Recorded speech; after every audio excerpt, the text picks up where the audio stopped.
Now let's talk about anchor text. When in doubt, use a branded anchor. Period. End of story. Especially if it's in that longer form where you can, get some topical relevance there. So you can see the example I'm using here. Let's say if we're targeting press release distribution, instead of press release distribution as the anchor text, I'm going to use press release distribution with Press Advantage. And of course, Press Advantage would be capitalized appropriately, but I didn't do it here.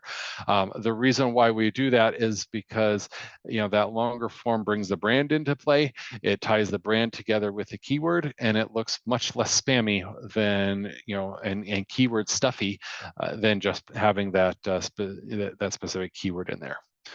Just pure branded anchors alone, like just linking to Press Advantage and linking to a deep page on our site, for example, would be fine too.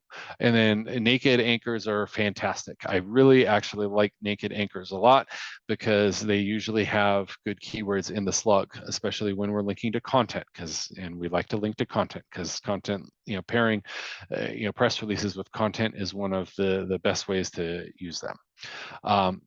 Do be careful with keyword anchors, especially long tail keywords. Remember that each one of these press releases goes out to 550 some odd outlets, which means if you're using longer tail keyword anchors, you're getting a bunch of keyword anchors to that piece of content, and that could really throw a bad signal to Google, and you're going to throw your keyword ratios out of whack.